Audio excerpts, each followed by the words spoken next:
أن محمدا رسول الله. Kitab Mukhtasar Sahih Bukhari yang disusun oleh Imam Az-Zabidi rahimahullah, nafa'ana bihi bi ulumihi fid darain, amin Allahumma amin. Muka surat ke-37. Bab ke-16. Bab man ajabal futya bi isyaratir ra'si wal yadi. Bab ke-16, memberikan sebuah keputusan agama dengan isyarat atau anggukan. An Abi Hurairah radhiyallahu anhu anin Nabi sallallahu alaihi wa alihi wasallam qala yuqbadul ilmu wa yazharul jahlu wal fitanu wa yakthurul harju. Qila ya Rasulullah wa mal harju? Qala hakadha biyadihi faharrafaha ka'annahu yuridul qatla. Diriwayatkan dari Abu Hurairah radhiyallahu anhu, Nabi Muhammad sallallahu alaihi wasallam pernah bersabda, ilmu agama akan diambil dengan meninggalnya para ulama. Ketidaktahuan dalam agama dan al-fitan, yakni berbagai fitnah akan muncul, dan harj bermaharajalela. Ada seorang yang bertanya, apakah harj itu ya Rasulullah? Nabi sallallahu alaihi wasallam menunjukkan dengan isyarat tangan yang bererti pembunuhan. Gerak. An Asma binti Abi Bakr radhiyallahu anhuma qalat ataitu Aisyah radhiyallahu anha wa hiya tusalli faqultu ma sya'nun nasi fa asharat ila as-sama' fa idha an-nasu qiyamun fa qalat subhanallah.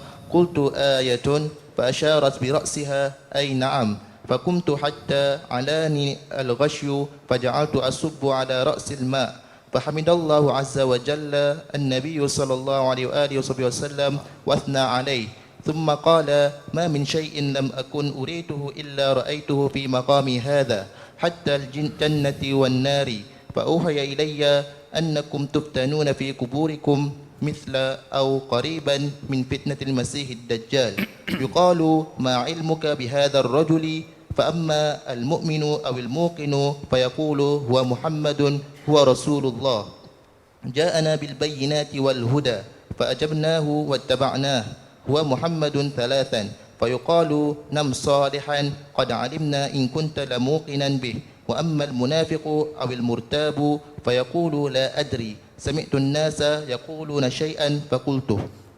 Diriwayatkan dari Asma binti Abu Bakar radhiyallahu anhuma, aku menemui Aisyah radhiyallahu anha ketika sedang salat dan berkata kepadanya, apa yang terjadi pada mereka? Ia menunjuk ke langit.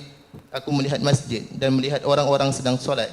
Aisyah radhiyallahu anha berkata, subhanallah. Aku berkata kepadanya, apakah itu sebuah isyarat? Ia menganggukkan kepalanya yang bererti ya. Aku pun kemudian berdiri untuk solat gerhana hingga aku nyaris pingsan dan tak lama kemudian air dituangkan ke atas kepalaku. Setelah solat, Nabi Muhammad sallallahu alaihi wasallam berdoa dan mengagungkan Allah Subhanahu wa taala dan kemudian berkata, baru saja di tempat ini aku melihat apa yang belum pernah kulihat sebelumnya, seperti halnya syurga dan neraka. Tidak ada keraguan telah diwahyukan kepadaku bahawa kalian akan berhadapan dengan fitnah kubur dan fitnah ini akan seperti fitnah Masih Dajjal atau mirip dengan itu. Perawi tidak begitu yakin kalimat apa yang digunakan Asma radhiyallahu anha. Kalian akan ditanya, apa yang engkau ketahui tentang pria ini, yakni Nabi Muhammad sallallahu alaihi wasallam? Adapun seorang mukmin akan menjawab, dia adalah Muhammad sallallahu alaihi wasallam, Rasulullah yang datang kepada kami dengan bukti dan petunjuk yang nyata, dan kami menerima seruannya dan menjadi pengikutnya. Dan dia adalah Muhammad sallallahu alaihi wasallam. Lalu dia akan mengulanginya 3 kali. Kemudian para malaikat akan berkata kepadanya, tidurlah dengan damai kerana kami tahu kamu seorang mukmin. Dan adapun seorang munafik atau orang yang meragukan akan menjawab, aku tidak tahu atau aku ragu, tetapi orang-orang mengatakannya demikian, jadi kukatakan saja hal yang sama. Bismillahirrahmanirrahim. نوينا التعلم والتعليم تذكر والتذكير والنفع والانتفاع والإفادة والاستفادة والحث على التمسك بكتاب الله وسنة نبيه والدلالة إلى الخير والدعاء إلى الهدى ابتغاء مرضات الله وقربه وثوابه آمين اللهم آمين. Hadis diriwayatkan oleh Sayyidina Abu Hurairah radhiyallahu anhu berkenaan dengan masalah beberapa perkara, walaupun tajuk yang diletakkan oleh Imam Al-Bukhari adalah berkenaan dengan menjawab fatwa dengan isyarat, baik itu dengan tangan ataupun dengan kepala, iaitu menganggukkan. Abu Hurairah adalah salah seorang sahabat Nabi SAW yang amat concern kepada ilmu sehingga banyak menghabiskan masa dan waktu beliau untuk menunggu di belakang atau di masjid Rasulullah SAW, ingin mendengar dan melihat apa yang diucapkan oleh Rasulullah atau apa yang dibuat oleh Rasulullah, dengan tujuan untuk mendapatkan ilmu daripada ucapan Rasulullah dan untuk mendapatkan ilmu daripada perbuatan Nabi Muhammad SAW. Oleh karena demikian, beliau adalah termasuk daripada sahabat yang paling banyak meriwayatkan hadis Nabi Muhammad SAW. Beliau sendiri yang menceritakan ketika ditanya, bagaimana kamu banyak meriwayatkan hadis sementara engkau adalah orang yang memeluk kepada agama Islam, yakni lebih kurang 4 atau 5 tahun sebelum wafatnya Rasulullah, berbandingkan kepada sahabat-sahabat Nabi yang lebih awal beriman kepada Rasulullah, tidak banyak meriwayatkan hadis seperti mana Sayyidina Abu Hurairah yang hanya 4 atau 5 tahun bersama dengan Rasulullah, akan tetapi mencecah hadisnya lebih daripada 5.000 hadis yang diriwayatkan oleh Sayyidina Abu Hurairah radhiyallahu anhu warḍah. Beliau mengatakan, ketika kamu sibuk dengan urusan keduniaan kamu, yakni bekerja mencari nafkah, aku terpaksa untuk menahan lapar dan juga haus di masjid untuk menunggu Rasulullah keluar sehingga aku tengok apa Nabi ucap, apa Nabi buat. Daripada situ aku mendapatkan ilmu daripada ucapan dan juga perbuatan Nabi Muhammad SAW. Sementara kamu sibuk dengan urusan pekerjaan dan keduniaan kamu.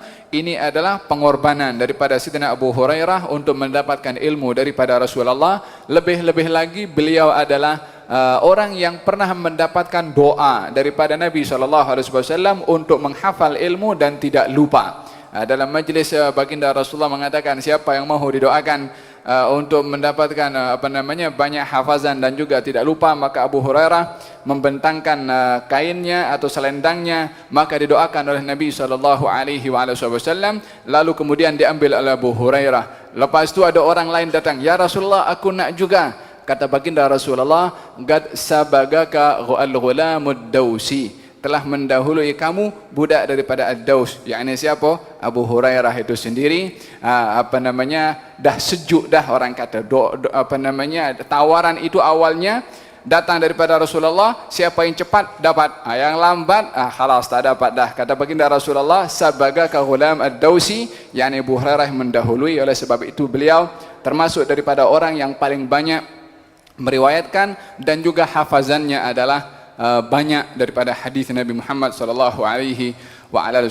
Sehingga beliau pernah berkata, aku mendapatkan ilmu daripada Rasulullah 2. Yang satu aku dah agihkan, bagikan, sebarkan. Yang satu lagi kalau aku bagi tahu akan dipotong aku punya leher ini. Yakni luasnya ilmu, dalamnya ilmu yang ada kepada Sayyidina Abu Hurairah radhiyallahu anhu warḍah. Hadis ini diriwayatkan oleh Abu Hurairah berkenaan dengan masalah ilmu juga. Katanya, yuqbadul ilmu akan diangkat oleh Allah Subhanahu wa taala. Saya ingat dalam kelas yang lalu saya perbahaskan bahwasanya Allah Subhanahu wa taala berjanji untuk tidak mencabut ilmu yang sudah diturunkan oleh Allah Subhanahu wa taala, dan itu adalah merupakan satu pemberian yang teramat berharga diberikan oleh Allah kepada manusia. Berharganya ilmu ini yang menjadi penyelamat dan menjadi modal dan juga menjadi pembimbing dan juga menjadi satu perkara yang setiap orang tak boleh tidak dengan ilmu. Contohnya atau bukti yang jelas menunjukkan bagaimana pentingnya ilmu dan tak boleh orang tak punya ilmu adalah bekal yang Allah berikan kepada Nabi Adam untuk turun ke muka bumi ini adalah dibekalkan oleh Allah Subhanahu wa taala ilmu. Bila mana harta merupakan bekal utama akan diberikan kepada Nabi Adam. Bila mana skill yang paling utama akan diberikan oleh Allah kepada Nabi Adam. Tapi Allah hanya memberikan kepada Nabi Adam ilmu, bahwasanya itu adalah tidak boleh tidak kepada manusia mesti berilmu. Apa natijah kalau ilmu itu tidak ada? Akan disebutkan oleh Nabi SAW. Kalau orang tidak punya ilmu, apa yang akan berlaku? Fitnah yang luar biasa. Baginda Rasulullah bersabda, innallaha la yantazi'ul ilma intiza'an. Baginda Allah Subhanahu wa taala tidak akan mencabut ilmu setelah Allah turunkan ilmu. La yantazi'. Yantazi' itu maksudnya mencabut. Ilmu yang diturunkan oleh Allah Subhanahu wa taala yang begitu luas dan juga tidak boleh untuk dibatasi oleh seseorang. Wa fawqa kulli dhi ilmin alim. Di atas setiap orang yang berilmu ada yang lebih berilmu. Tak boleh dibatasi kepada seorang. Kalau mengatakan saya yang paling pakar dalam ilmu, yang lebih afdal daripada kita pernah berkata, kalau tak ada orang lebih berilmu daripada dia, ditegur oleh Allah Subhanahu wa taala. Nabi Musa ditanya oleh Allah, ditanya oleh kaumnya, wahai Musa, adakah di atas muka bumi ini orang yang lebih alim daripada engkau? Kata Nabi Musa, tak ada. Yani aku yang paling berilmu. Memang beliau berilmu, Nabi, Rasul, Ulul Azmi, Kalimullah. Apa kurangnya gelaran Nabi Musa waktu itu? Tapi oleh kerana ilmu itu adalah amat luas dan tidak mempunyai sempadan, maka tak boleh dibatasi kepada seorang. Maka Allah Subhanahu wa taala mengingatkan kepada Nabi Musa, di sana ada orang yang berilmu, yang ada ilmu yang tidak dimiliki oleh engkau. Siapa itu? Nabi Khidir alaihi salam. Nabi Musa pergi duk cari kepada Nabi Khidir untuk belajar ilmu yang ada kepada Nabi Khidir. Tak ada orang yang boleh membatasi ilmu hanya kepada seorang saja ataupun kepada kelompok sahaja. Wa fawqa kulli dhi ilmin alim. Di atas setiap orang berilmu ada yang lebih berilmu. Wa hakadha, kata Imam Al-Mutanabbi, Syekh Al-Mutanabbi, seorang penyair. Dia mengatakan, idza alimta syai'an faqad ghaba anka asja'u. Kalau kamu baru tahu satu benda, lagi banyak benda yang kamu tak tahu. Artinya kalau banyak benda yang kita tak tahu, macam mana kita nak katakan kita dah banyak tahu? Fahimtum? Walihada ilmu itu tidak mempunyai sempadan. Oleh kerana luasnya ilmu ini diagihkan oleh Allah Subhanahu wa taala kepada makhluknya, sehingga didapati fulan pakar dalam ilmu ini, fulan pakar dalam ilmu ini. Tidak kita menjumpai segala macam bidang ilmu ada kepada seorang. Tak ada. Diagihkan. Disebabkan oleh kerana tak boleh seorang itu menguasai seluruh ilmu. Walihada Imam Syafi'i mengatakan akan luasnya ilmu itu, fakhud min kulli fannin ahsanah. Daripada banyaknya ilmu itu, ambil yang paling baik yang sesuai bagi kamu. Nak kuasai semua ilmu, maka tidak ada seorang pun yang mampu untuk menguasai keluasan ilmu tersebut. Walihada dalam hadis ini baginda Rasulullah SAW, Allah tidak mencabut ilmu yang sudah diturunkan, ilmu yang luas itu, yang sudah diagihkan oleh Allah Subhanahu wa taala. Akan tetapi ilmu itu akan hilang, akan lenyap dengan perginya para ulama. yakni ilmu itu di dalam dada para ulama, yakni bukan dicabut daripada dada ulama, tak, tapi dengan perginya para ulama, dhahaba bima ma'ahu minal ilmi, maka ilmunya pun juga dibawa pergi bersama dengan usi alim tersebut ke dalam alam barzakhnya. Walihada Sayyidina Ali pernah berkatakan, inna hahuna la'uluman jamma, di dalam dada ini adalah banyak tersimpan ilmu. Siapa yang boleh untuk membawa ilmu yang ada di dalam dada aku ini? Walihada dikatakan dalam pepatah, al ilmu fis sudur la fis sutur. Ilmu itu di dada, bukan di dalam tulisan. Tulisan ini hanya untuk membantu memindahkan ilmu daripada yang dicatat kepada dada, yakni supaya dihafal dan juga diamalkan. Walihada pentingnya seseorang untuk menghafal kepada ilmu dan juga mengamalkan, bukan hanya sekedar mencatat kerana khawatir tergelincir kepada golongan yang dicela oleh Allah di dalam Al-Quranul Karim, seperti golongan ulama daripada kalangan Bani Israel yang diberikan perumpamaan oleh Allah Subhanahu wa taala, kamathalil himari yahmilu asfara, umpama keledai yang membawa tumpukan daripada kitab. Itu keledai bawa macam-macam kitab, dia tak tahu apa isi kitab itu. Fahimtum? Oleh kerana demikian perlunya ilmu itu berpindah daripada tulisan di dada, daripada hafazan kepada praktikal. Wahakadha akan nampak ilmu itu bermanfaat melalui amal perbuatan seseorang. Tanpa ada ilmu penghayatan dan juga praktikal, maka ilmu hanya sekedar teori sahaja. Walihada baginda Rasulullah bersabda, Allah tidak akan mencabut ilmu setelah diturunkan, akan tetapi ilmu itu akan hilang dengan perginya para ulama. Kalau ulama sudah meninggal, hatta idza lam yabqa illa ru'usan juhalan idza su'ilu aftau bighairi ilmin fadallu wa adallu. Kalau dah ulama tak ada, siapa yang ada tersisa? Ru'usan, ketua-ketua, juhalan, yang jahil. Idza su'ilu, kalau ditanya, aftau, dia terus keluar fatwa. Bighairi ilmin, tanpa dasar ilmu. Macam mana nak mengeluarkan fatwa dengan ilmu sementara dia tak punya ilmu? Faqidu syai' la yu'ti. Orang yang tak punya apa benda, apa nak dibagi kepada orang lain? Fadallu wa adallu. Dia sesat, kasih sesat kepada orang lain. Dan ini yang dikhawatirkan oleh Rasulullah. Inna akhwaf ma akhafu alaikum ummati minad dajjal al-munafiqu alimul lisan. Dalam riwayat yang lain, al-ulama ussu. Yang paling aku khawatirkan kepada kamu wahai umatku, yang lebih aku khawatir daripada fitnah dajjal adalah orang munafik yang pandai bercakap, ataupun orang ulama as-su', yakni yang menjual agama untuk mendapatkan dunia. Ini lebih berbahaya daripada fitnah ad-dajjal, karena ad-dajjal kita boleh kenal dengan sifat Rasulullah SAW. Dia adalah bermata satu dan sifatnya begini tertulis di dahinya kafir. Tapi ulama usu, dia pakai baju, mungkin baju ulama, mungkin dia guna ayat Quranul Karim, mengguna hadis Nabi SAW. Orang tak tahu kalau dia menjual agamanya dengan keduniaan. Ini yang lebih dikhawatirkan oleh Rasulullah sallallahu alaihi wasallam berbandingkan kepada ad-dajjal. Katanya, yuqbadul ilmu, akan hilang ilmu tersebut, yaitu dengan meninggalnya para al-ulama.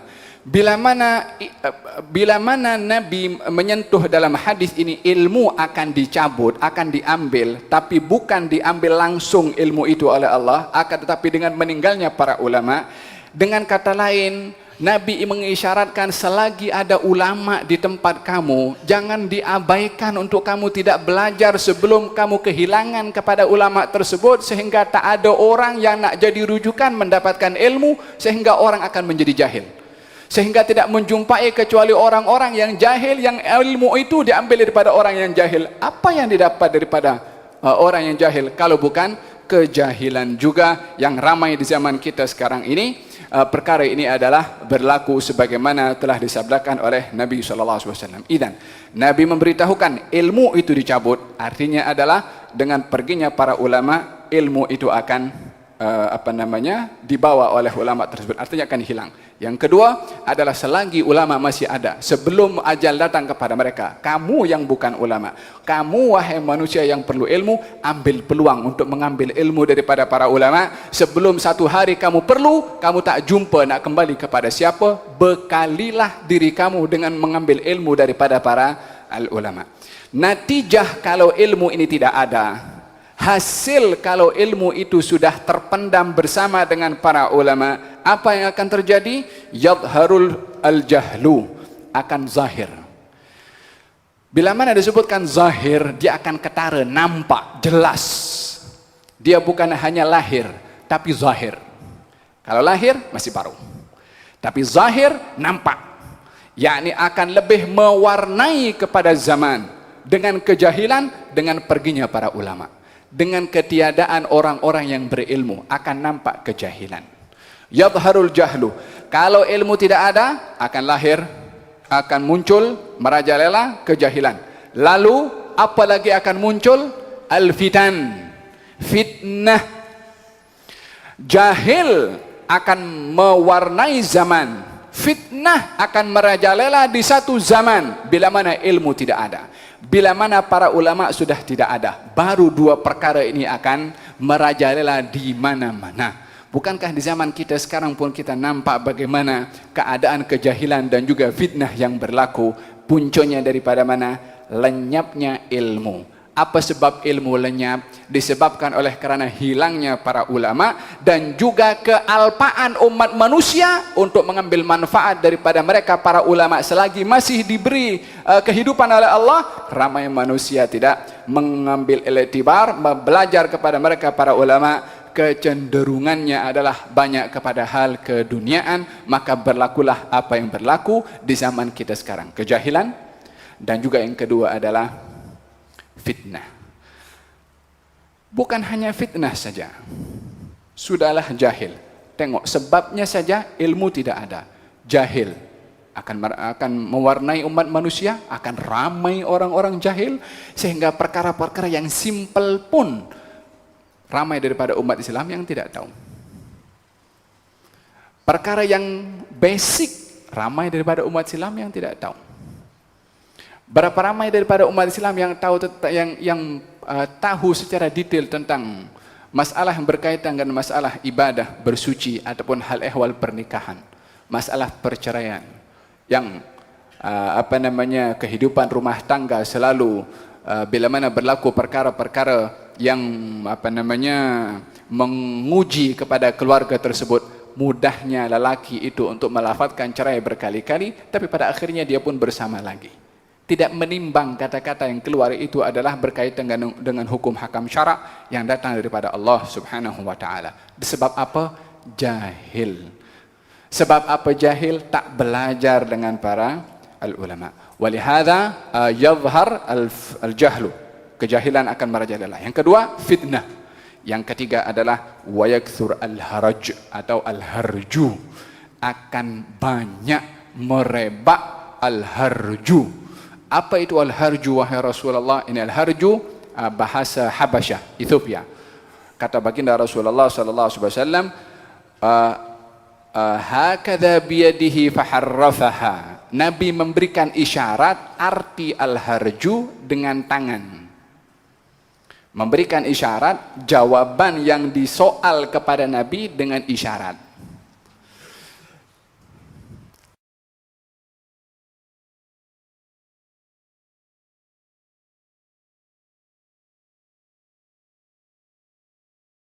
Isyarat itu menggunakan tangan, yang gerakan tangan itu sudah familiar di kalangan orang Arab pada waktu itu, yang artinya adalah pembunuhan. Tidak mempunyai takwil selain daripada pembunuhan. Kalau sudah diisyaratkan seperti itu, maka orang akan faham itu adalah merupakan pembunuhan. Contohnya, kita di Malaysia, kalau orang nak bagi ucapan bagus, maka ya kan? Kalau orang dia sudah sebut macam ni di kalangan Malaysia ya, mungkin di tempat lain Allahu a'lam, mungkin begini maknanya lain. Tapi kalau di sini kita sebut macam ni, apa maknanya? The best. Atau ada makna yang lain kah? Kalau sudah bagi isyarat seperti ini, maknanya orang akan paham ini adalah bagus atau best. Nabi menggunakan isyarat yang difahami oleh masyarakat pada waktu itu, yang dimaksudkan adalah al-qatlu.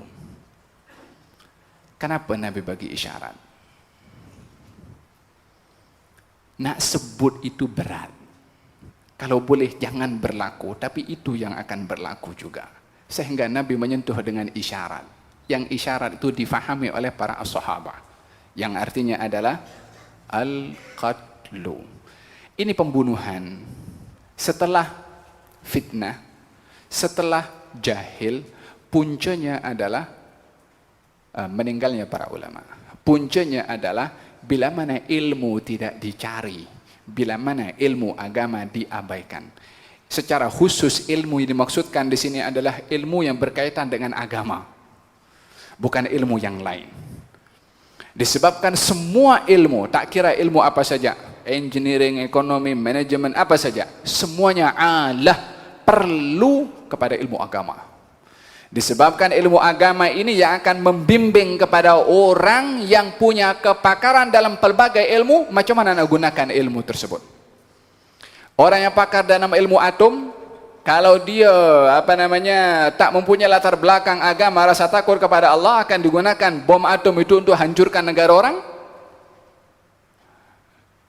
Tapi kalau dia menggunakan ilmu yang ada dasar rasa takut kepada Allah, akan digunakan untuk membawa manfaat kepada orang, bukan untuk menghancurkan orang. Apa yang membezakan orang pakar atom yang satu dengan yang kedua? Rasa takut dan juga pengetahuan ma'rifatnya kepada Allah Subhanahu wa taala. Itu yang membezakan. Dan dalam hal ini ilmu dimaksudkan di sini adalah berkaitan dengan ilmu agama yang merupakan dasar kepada ilmu-ilmu yang lain. Ada beberapa riwayat yang bercerita berkenaan dengan masalah fitnah yang akan terjadi disebabkan oleh kerana meninggalnya para ulama atau lenyapnya ilmu. Baginda Rasulullah sallallahu alaihi wasallam bersabda, "Inna baina yaday as-saati laharajan." Sebelum berlaku hari kiamat akan berlaku haraj. Apakah itu haraj wahai Rasulullah? Nabi menjawab, al-qatlu, pembunuhan. Qalu, inna naqtul an fil 'am al-wahid min al-musyrikin kadza wa kadza. Ya Rasulullah, kalau sebelum hari kiamat itu akan berlaku pembunuhan, kita pun sekarang dalam 1 tahun pun juga berlaku pembunuhan juga, kita pun memerangi kepada kaum musyrikin. Adakah bermakna pembunuhan yang terjadi di zaman sekarang ini, yakni zaman Rasulullah, dengan berperang melawan kaum musyrikin, adalah merupakan waktu yang menghampirkan kita kepada hari kiamat? Kata baginda Rasulullah SAW mengatakan, laisa biqatlil musyrikin.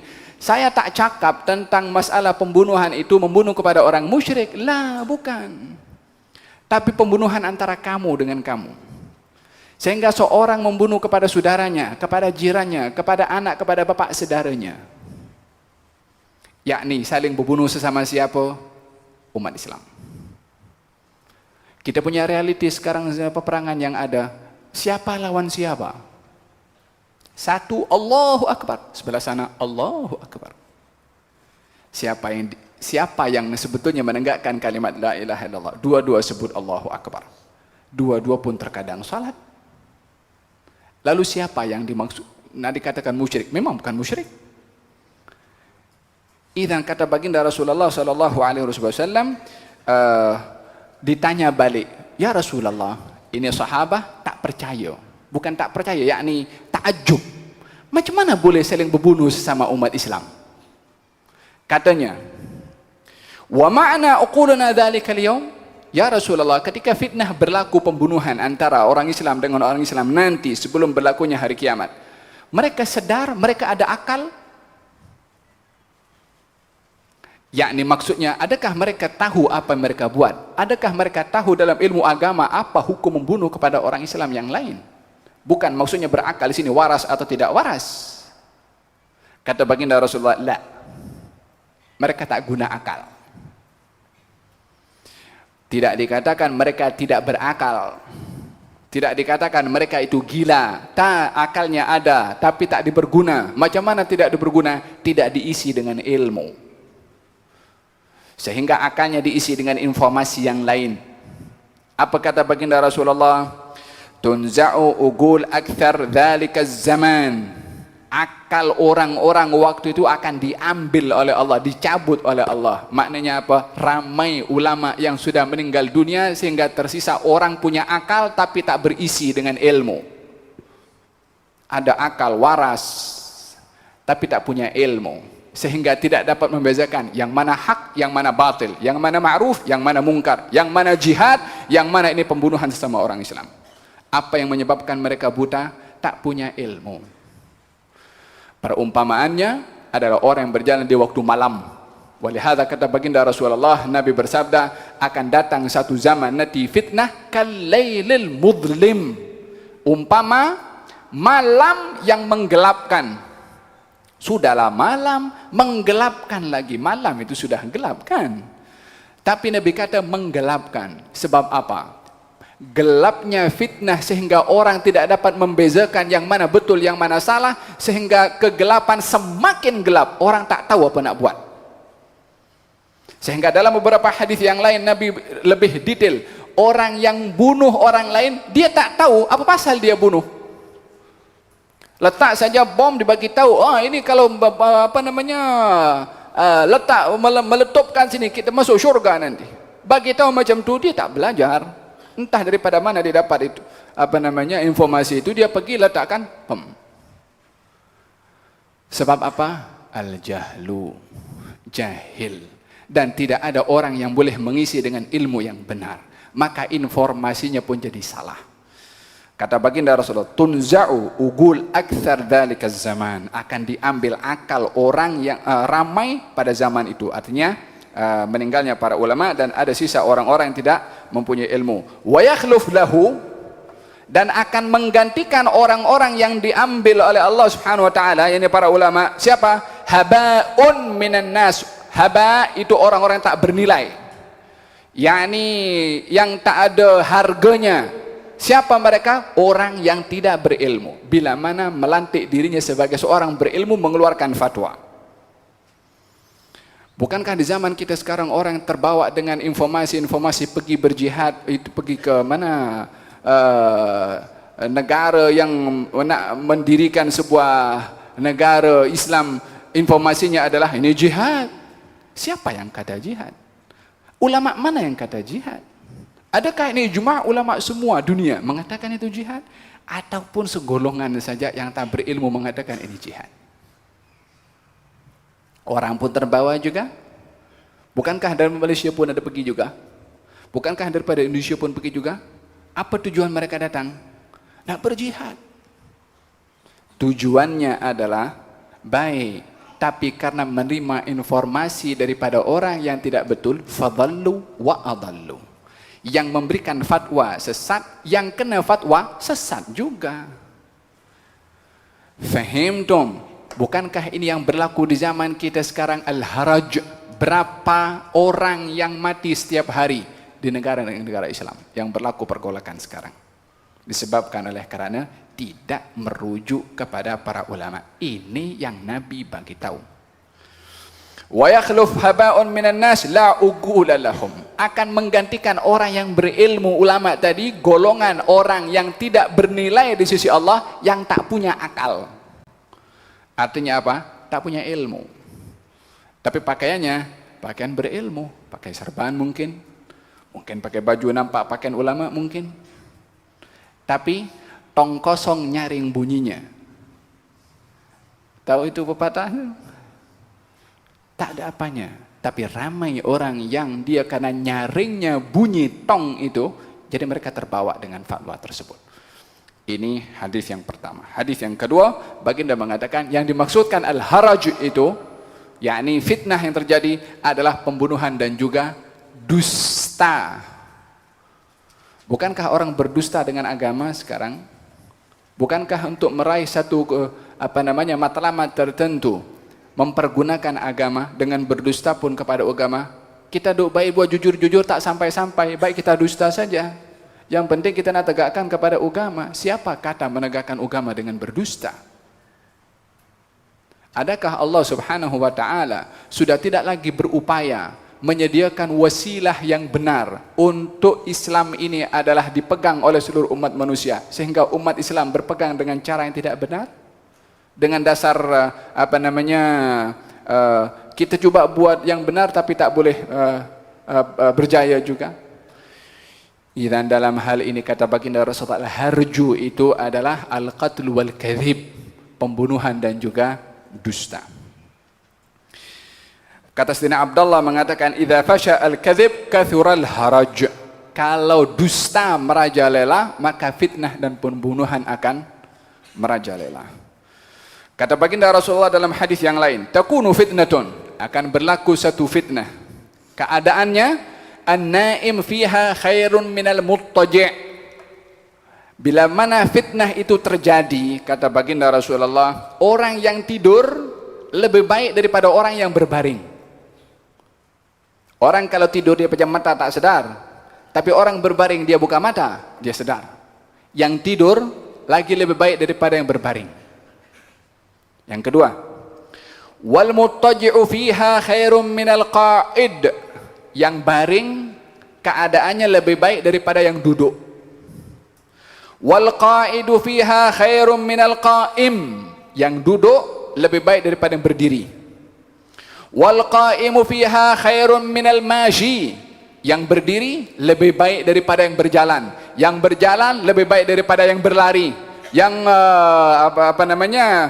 yang menunggangi berjalan lebih baik daripada yang mempercepat transport kendaraannya. Diberikan perumpamaan oleh Nabi agar supaya seseorang itu mengelakkan diri daripada fitnah yang menyentuh kepada agama di akhir zaman, yang itu adalah merupakan waktu yang menghampirkan seseorang kepada hari kiamat, agar supaya mengelakkan diri daripada penglibatan fitnah, sehingga lebih baik kamu tidur. Kalau kamu tak boleh tidur, berbaring. Kalau kamu tak boleh berbaring pun duduk. Kalau kamu tak boleh duduk, maka hendaklah kamu berdiri. Tapi jangan terus mengambil langkah terus nak join, terlibat dalam fitnah tersebut. Berapa kali bergambarkan oleh baginda Rasulullah, tidur, baring, duduk, berdiri, berjalan dan berlari. Tujuannya apa? Jangan mudah tergelincir, terlibat dalam fitnah. Ini fitnah bukan fitnah keduniaan. Fitnah menyentuh kepada agama yang dipergunakan oleh golongan-golongan yang tidak bertanggung jawab. Lalu kata baginda Rasulullah sallallahu alaihi wasallam, qatlaha kulluha finnar. Yang terbunuh dalam fitnah itu, yang terlibat dalam fitnah itu, semuanya di neraka. Qatlaha finnar. Sebab apa? Melibatkan diri. Nabi suruh jangan terlibat, dia terlibat sendiri. Walaupun syiarnya adalah untuk memperjuangkan agama, bila mana tidak berlandaskan dengan landasan yang digariskan oleh para ulama, yang memberikan pewaris kepada para anbiya, yang memahami maksud Rasulullah sallallahu alaihi wasallam, qatlaha finnar. Yang terbunuh dalam fitnah itu di neraka, kata baginda Rasulullah. Lalu kata baginda Rasulullah, mata ayyam, ditanya kepada Rasulullah, mata ayyamul haraj, bila perlakuan pembunuhan itu akan terjadi wahai Rasulullah, yakni fitnah itu. Kata baginda Rasulullah, hina la ya'manur rajulu jalisahu, ketika seseorang tidak merasa lagi aman dengan orang yang duduk di sebelahnya. Yakni sudah tidak ada merasa aman dengan sesiapapun juga, dah tak percaya kepada sesiapapun juga. Lalu mereka berkata, ya Rasulullah, fabima ta'murni? Ya Rasulullah, kalau aku dapat fitnah itu terjadi dan aku hidup zaman itu, apa kamu perintahkan aku untuk buat? Apa nak buat kalau fitnah itu terjadi? Kata baginda Rasulullah, ukfuf nafsaka wa yadak. Ukfuf nafsaka, tahan diri kamu, jangan terlibat, jangan keluar. Kemudian wayadak, dan tangan kamu juga. Diri kamu jangan keluar, tangan kamu pun jangan terlibat. Apa maksud tangan jangan terlibat? Jangan pegang pedang, jangan pegang senjata, jangan menggunakan alat tajam untuk terlibat dalam fitnah itu. Apa agaknya kalau dipaksa? Subhanallah, ini yang Nabi beritahukan skrip yang terjadi di kita punya zaman sekarang. Apa kata perawi hadis mengatakan, kata baginda Rasulullah, wadkhul darak, cegah diri kamu untuk tidak terlibat, cegah tangan kamu untuk tidak memegang senjata, lepas tu masuk kamu ke dalam rumah, sembunyi di rumah kamu. Nak dikatakan penakut silahkan, nak dikatakan pengecut silahkan. Nasihat Rasulullah sebaik-baik nasihat yang datang daripada beliau. Siapa yang boleh menandingi nasihat Rasulullah? Orang suruh keluar terlibat, Nabi suruh masuk dalam. Nak ikut siapa? Kalau bukan ikut sebaik-baik penasihat kepada umatnya. Wadkhul darak, kata baginda Rasulullah, masuk kamu ke dalam rumah kamu. Qal, perawi bertanya, ya Rasulullah, kalau orang itu yang terlibat dalam fitnah masuk rumah aku juga, macam mana? Yakni paksa aku untuk join. Kata baginda Rasulullah, khul baitak, masuk dalam bilik kamu. Tak suruh lawan Nabi SAW, masuk dalam bilik kamu. Orang itu tanya balik, wa in dakhala baiti, kalau dia pun masuk dalam bilik aku, apa kata baginda Rasulullah? Fathul masjidak, masuk ke masjid kamu. Untuk apa masuk ke masjid? Thumma isna' hakadha. Lalu buatlah kamu di masjid macam ni. Macam mana macam ni? Kata baginda Rasulullah, qabada yaminahu adal ku'. Meletakkan tangan kanannya pada pergelangan tangan kiri macam ni. Untuk apa? Mengatakan Rabbi Allah, Rabbi Allah, Tuhan saya Allah, Tuhan saya Allah, Tuhan saya Allah, hatta tuktal ala dhalik, sehingga kamu dibunuh dalam keadaan kamu berucap Tuhan aku Allah. Mungkin pedang ada disimpan di rumah, mungkin pistol ada di rumah, Nabi tak suruh lawan. Kalaupun mesti nyawa harganya, serahkan itu nyawa, tapi tidak terlibat dalam fitnah. Karena terlibat dalam fitnah qatlaha finnar, yang terlibat dalam fitnah, yang akan mati dalam fitnah itu di neraka. Lebih baik kamu dibunuh karena kamu dizalimi, kamu masuk syurga, daripada kamu terlibat dalam fitnah, kamu akan masuk dalam neraka. Siapa yang bagi nasihat kepada kita tentang hal ini kalau bukan sebaik-baik penasihat Rasulullah SAW? Dalam riwayat yang lain, Nabi SAW mengatakan kalau fitnah itu berlaku, kamu masuk dalam rumah, patahkan pedang kamu. Kenapa disuruh patahkan? Kalau tak dipatahkan mungkin terpanggil dalam keadaan tak kuat, atau orang datang nak berbuat zalim, dia ambil pedang dan akan terlibat juga dalam keadaan terpaksa akan terlibat. Kata Nabi, patahkan pedang kamu. Tak cukup pedang disuruh patahkan, kalau kamu punya panah dan busurnya, patahkan sekali itu panah busur. Supaya apa? Supaya kamu tak terpanggil untuk nak menggunakan senjata untuk terlibat dalam fitnah. Ya Rasulullah, kalau mereka masuk ke tempat aku dan aku diancam oleh orang itu, apa kata Nabi? Kun ka khair ibnai Adam. Jadilah kamu macam anak Adam yang baik. Anak Adam yang dikisahkan oleh Allah dalam Al-Quran yang berlaku pembunuhan, siapa? Habil dan Qabil. Siapakah yang baik daripada dua anak Adam itu? Habil. Apa kata Habil? Waktu Qabil mengancam untuk membunuh, sebagai permisalan yang ingin diberikan oleh Rasulullah kepada umatnya, kalau kamu diperangkap, kalau kamu dikejar, kalau kamu dipaksa untuk terlibat dalam fitnah, diancam untuk dibunuh, jadilah macam anak Adam yang diancam untuk dibunuh. Apa yang berlaku kepada dua anak Adam? Qabil mengatakan kepada Habil, la aqtulannak, aku akan bunuh engkau. Habil menjawab, la in basatta ilayya yadaka litaqtulani ma ana bibasitin yadiya ilayka liaqtulak inni akhafullah. Kalau engkau hulurkan tanganmu kepada aku untuk membunuh kepada aku tak akan hulurkan tanganku untuk bunuh kepada engkau, saya takut kepada Allah. Ini anak Adam yang baik, yang umat di akhir zaman, bila mana berlaku fitnah yang mengancam sampai keadaan dipaksa untuk terlibat dalam fitnah tersebut, jadilah seperti anak Adam. Apa yang berlaku kepada anak Adam itu? Dibunuh atau tidak dibunuh? Dibunuh. Dia lawan atau tak lawan? Dia tak lawan. Ini nasihat Nabi Muhammad SAW. Faham tom? Bukankah di zaman kita sekarang fitnah itu berlaku di mana-mana? Di zaman kita fitnahnya adalah canggih. Yang terlibat bukan hanya di negeri yang sedang berlaku fitnah. Nabi mengatakan yang baring, yang tidur lebih baik daripada yang baring. Yang baring lebih baik daripada yang duduk. Sekarang, apakah yang digunakan untuk merekrut, menarik orang untuk datang pergi ke sana? Internet. Pergi duk tengok dulu. Iklan. Disebarkan iklan. Siapa nak masuk syurga? Orang pun pelik juga daftar. Faham tom? Apa sebab? Al-jahlu. Dengan jahil berlaku fitnah, dengan fitnah berlaku pembunuhan.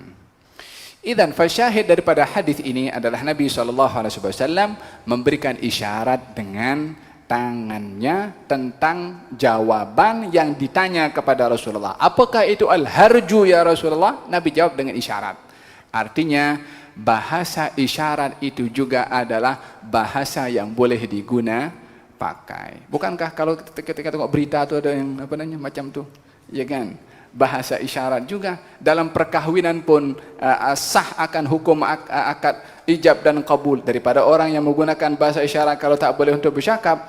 Walihada bahasa isyarat adalah diguna pakai di zaman Rasulullah sallallahu alaihi wa ala alihi wasallam. Hadis yang kedua diriwayatkan daripada Asma binti Abi Bakar. Asma binti Abi Bakar, putri Sayyidina Abu Bakar Siddiq radhiyallahu anhu ardah, saudara kepada Siti Aisyah yang menikah dengan Sayyidina Abdullah ibn Zubair, menikah dengan Sayyidina Zubair ibn al-Awwam. Zubair ibn al-Awwam sepupu Rasulullah daripada sebelah maknya. Mak Zubair saudara dengan ayah Rasulullah sallallahu alaihi wasallam. Safiyah ibu kepada Zubair. Ayah Nabi Abdullah saudara kepada Siti Safiyah. Zubair dengan Nabi sallallahu alaihi wasallam sepupu. Zubair menikah dengan Asma binti Abi Bakar. Zubair menantu kepada Sayyidina Abu Bakar, Rasulullah pun menantu kepada Sayyidina Abu Bakar As-Siddiq. Isteri Sayyidina Abu Bakar pun ada yang bernama Asma juga, Asma binti Umais, isteri kepada Sayyidina Abu Bakar As-Siddiq. Kata Asma binti Abi Bakar, Asma binti Abi Bakar adalah seorang wanita yang digelari dengan Dhatu an-Nitaqain. Dhatu an-Nitaqain, yang mempunyai dua nitaq. An-Nitaq itu macam kain yang diletakkan di pinggang perempuan agar supaya mengetatkan pakaiannya. Dahulu Asma binti Abi Bakar ketika menyediakan makanan untuk Rasulullah dan ayahnya berhijrah, diletakkan dalam kantong atau goni yang terbuka dan perlu untuk diikat. Dia tak ada benda alat untuk ikat, diambil dia punya kain itu dibelah menjadi dua. Satu dipakai, yang satu lagi diikatkan di mulut, goni yang sebagai bekal perjalanan Rasulullah dengan Sayyidina Abu Bakar As-Siddiq ketika berhijrah. Ini Asma binti Abi Bakar, wanita yang berjuang, yang menjadi sebab suksesnya hijrah Nabi Muhammad SAW. Ada beberapa orang yang terlibat dalam strategi perjalanan hijrah Rasulullah. Yang pertama adalah anak kepada Sayyidina Abu Bakar As-Siddiq. Yang kedua adalah anak perempuannya juga. Yang satu untuk menjadi spy, apa informasi yang berlaku di Mekah diinfokan kepada Rasulullah. Yang satu lagi perempuan Asma binti Abi Bakar yang menjadi penghantar bekal kepada Rasulullah ketika berada di dalam gua menghantarkan makanan. Asma binti Abi Bakar. Asma mempunyai anak bernama Abdullah ibn Zubair ibn al-Awwam. Seorang yang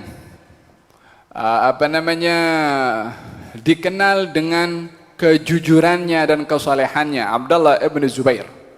Asma usianya panjang. Waktu berlaku fitnah di Mekah dan Abdullah ibn Zubair sebagai orang yang memegang kuasa di Mekah pada waktu itu, Asma yang sudah usianya lanjut ketika dalam keadaan sakit, Abdullah ibn Zubair mengatakan kepada ibunya agar supaya bersabar dengan dugaan ini dan ridha dengan ketentuan Allah Subhanahu wa taala. Kata ibunya mengatakan, "Wahai anakku, adakah kamu berkata kepada aku seperti ini? Kamu mengharapkan aku cepat mati?" Kata anaknya mengatakan, "Tidak wahai ibu." Ibunya mengatakan, "Wahai anakku, aku tidak akan mati dulu sebelum aku tengok apa yang berlaku kepada engkau daripada fitnah yang berlaku saat ini. Adakah engkau termasuk orang yang pengecut atau engkau termasuk orang yang mempertahankan kebenaran?" Waktu itu berlaku fitnah kepada kepemimpinan Bani Umayyah yang akan menyerbu kota Mekah, yang pada waktu itu kota Mekah adalah dipegang oleh Abdullah ibn Zubair. Maka kota Mekah yang pada waktu berlaku fitnah sehingga Ka'bah pun terkena serangan dan peluru yang meruntuhkan beberapa bangunan Ka'bah. Dibangun balik oleh Abdullah bin Zubair Ka'bah itu seperti sedia kala sebelum zaman Quraisy. Falhasil cerita panjang lebar. Sampai pada akhirnya Abdullah bin Zubair yang ditangkap dan juga diletakkan ataupun disalib macam ni. Kemudian seorang yang datang kepada ibunya Asma, ketika melihat Abdullah bin Zubair dalam keadaan demikian, maka Asma dengan teguh dan juga dengan tabah bergembira disebabkan anaknya mempertahankan dalam kebenaran dan tidak lari daripada kebenaran. Abdullah bin Zubair meninggal dulu, tak lama barulah Asma binti Abi Bakar meninggal dunia setelah apa yang diinginkan oleh si ibu daripada ketegaran, ketabahan anaknya dinampak oleh ibunya sendiri. Ibunya macam tu, anaknya mesti hebat. Al-ummu madrasatun, ibu itu adalah sekolah yang kalau ibu itu sempurna baik maka akan menyediakan anak-anak yang juga baik. Kata Asma, saya datang kepada Aisyah dan Aisyah waktu itu sedang salat. Maka saya bertanya kepada Aisyah, kenapa manusia ini yang dilakukan oleh mereka? Fa asyarat, Aisyah memberikan isyarat ke langit. Memberikan isyarat ke langit. Maka Asma melihat ramai orang sedang salat. Siti Aisyah lalu mengatakan subhanallah. Asma mengatakan ini adalah salah satu tanda kebesaran Allah Subhanahu wa taala. Yakni waktu itu berlaku gerhana matahari. Sehingga orang salat di waktu bukan salat, maka Asma terperanjat. Ada apa orang ini salat sementara belum masuk waktu salat? Melihat Siti Aisyah pun juga sedang salat, kemungkinan besarnya Siti Aisyah juga salat bermakmumkan bersama dengan Rasulullah yang sedang salat di sebelah di masjid Nabi SAW. Siti Aisyah sedang salat. Asma waktu itu tanya, apa jadi? Kata Siti Aisyah mengatakan dengan isyarat menunjuk ke langit. Yakni berlaku gerhana. Maka kata Siti Aisyah mengatakan subhanallah. Asma mengatakan satu keajaiban berlaku, yakni ayat Allah berlaku gerhana. Kan dalam hadis Nabi SAW Nabi bersabda gerhana itu bahagian daripada tanda-tanda keajaiban ciptaan Allah Subhanahu wa taala. Maka Siti Aisyah pun menganggukkan kepalanya, dua kali memberikan isyarat. Idan, sebelum saya sempurnakan ada beberapa perkara yang perlu untuk difahami di sini. Siti Asma bercakap dengan orang salat. Dan Siti Aisyah pun menjawab. Bolehkah bercakap orang salat bercakap kepada orang lain? Tentunya kalau bercakap dengan lisan, maka tentunya akan membatalkan salat. Tapi kenapa Siti Aisyah memberikan isyarat kepada Asma? Baik itu dengan tangannya ataupun dengan kepalanya ketika mengangguk macam ni. Ya. yakni satu tanda kebesaran Allah berlaku mengangguk. Faham dong? Ada beberapa perkara yang perlu untuk difahami dan disedari. Yang pertama adalah berbicara di dalam salat kalau dengan mulut, maka ini adalah akan menyebabkan batalnya salat, karena perkara membatalkan salat bercakap dengan orang lain. Adapun berbicara kepada orang lain dengan isyarat, dilihat daripada kondisi dan keadaannya. Walaupun bila mana tidak terlalu mendesak untuk menjawab soalan, bagi orang yang salat untuk menjawab kepada orang yang tidak salat, untuk tidak perlu memberikan jawaban bila mana soalannya tidak terlalu penting. Kamu sudah makan belum? Janganlah macam tu. Sebab soalannya tak ada makna.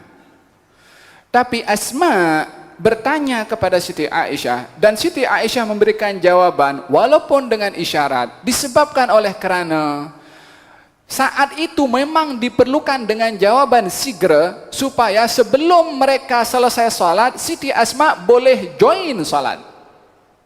Yang kalau tunggu salat selesai, mungkin matahari sudah tidak lagi berlaku gerhana, maka tidak ada lagi salat setelah mataharinya sudah nampak. Dengan begitu akan terlepas fadilah salat gerhana bagi Asma binti Abi Bakar. Maka dalam hal ini Siti Aisyah menjawab walaupun dengan isyarat yang tidak membatalkan kepada salat, demi agar supaya Siti Asma merespon kepada jawaban Siti Aisyah dengan mengambil tindakan yang sewajarnya untuk join di dalam salat gerhana.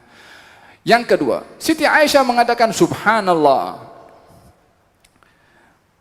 yakni ingin memberitahukan kepada Siti Asma berlaku satu ayat kebesaran Allah yaitu gerhana, menyebutkan subhanallah. Selalunya kalau kita nampak perkara yang menakjubkan, kita kata subhanallah, yakni perkara yang menakjubkan. Ini perkara yang menakjubkan sebab berlaku gerhana. Siti Aisyah mengatakan subhanallah, zikir bila mana dibaca di dalam salat maka tidak membatalkan kepada salat. Subhanallah ke, alhamdulillah ke, Allahu akbar ke, tidak membatalkan salat. Hanya bila mana zikir itu berlaku ketika seorang membaca Al-Fatihah dan terputus bacaan itu dengan zikir, salatnya tidak batal, tapi Fatihahnya batal, dia kena ulang balik. Seperti orang bersin, hajim, alhamdulillah, salatnya tak batal, tapi Fatihahnya batal. Pasal apa? Pasal dia mendatangkan zikir yang bukan dituntut di dalam salat, tapi salatnya tak batal, dia kena ulang balik Fatihah itu daripada awal. Faham dong? Macam orang di zaman Rasulullah SAW ada orang salat berjamaah lepas badui, kemudian satu orang dia bersin, hajim, alhamdulillah, kata badui itu mengatakan yarhamukallah. Maka as-sahabah pun tengok kepada badui itu lain macam dengan pandangan yang lain lah. Pasal dia bercakap, kata, kamu tengok aku pasal apa? As-sahabah pun pukul dia punya paha masing-masing lah, memberikan isyarat janganlah bercakap dalam salat. Sampai selesai salat, kata badui yang itu meriwayatkan, wallahi ma'annafani Rasulullah, gal demi Allah Nabi tak marahkan aku. Sahabat dalam salat marah kepada dia. Itu pun bagi isyarat tadi kan, dengan matanya itu tadi, dengan melotot para sahabat, sehingga badui itu merasa heran kepada mata para sahabat yang melotot kepadanya. Kamu tengok aku lain macam pasal apa? Itu pun isyarat juga yang berlaku kepada as-sahabat supaya badui itu diam, tidak bercakap. Maka Nabi SAW selesai salat tanya, siapa tadi bercakap? Kata badui, ana ya Rasulullah. Kata badui itu, aku tak dimarah oleh Nabi, hanya dibagi tahu, wahai saudara Arab, ini salat hanya boleh dengan bacaan Al-Quran dan juga zikir di dalam as-salah. Yakni tak boleh untuk selain daripada bacaan Al-Quran dan juga zikrullah. Walhasil Siti Aisyah ketika menyebut subhanallah ingin memberikan isyarat kalau berlaku gerhana dan zikir itu tidak membatalkan kepada as-salah, hanya tidak disebut ketika sedang membaca Al-Fatihah, karena syarat membaca Al-Fatihah itu adalah tartib di dalam bacaannya dan tak boleh ada zikir di celah-celah atau di tengah-tengah ayat surat Al-Fatihah. Ini masalah yang lalu Asma ketika itu adalah merasa macam satu keajaiban yang terjadi. Dia pun dalam keadaan takut, lalu dibasahi kepalanya oleh Asma. Lalu Asma binti Abi Bakar terus join bersama dengan Rasulullah SAW atau salat gerhana pada waktu itu, dan mendengar sabda Rasulullah SAW yang beliau bersabda bahwasanya segala perkara yang terjadi sudah diperlihatkan oleh Allah kepada aku, termasuk neraka dan juga syurga, aku boleh nampak. Lalu Nabi bercerita tentang fitnah kubur dan fitnah Dajjal, dan juga yang dimaksudkan fitnah kubur adalah soalan mungkar dan nakir kepada orang yang berada di alam barzakh, yang ditanya oleh mungkar dan nakir, apa yang kamu tahu tentang orang ini, yakni Rasulullah SAW. Orang beriman dia akan jawab itu adalah Muhammad Rasulullah 3 kali. Walihada orang kalau talqin diulang 3 kali kan, karena dalam hadis ini dikatakan soalan itu pun juga akan dilafadzkan sebanyak 3 kali. Wallahu ta'ala alam. Saya tidak bahaskan panjang lebar berkenaan dengan fitnah kubur, karena tajuk bab ini adalah berkenaan dengan menjawab soalan atau fatwa menggunakan isyarat. Dua hadis insyaallah kelas akan datang kita sambung balik.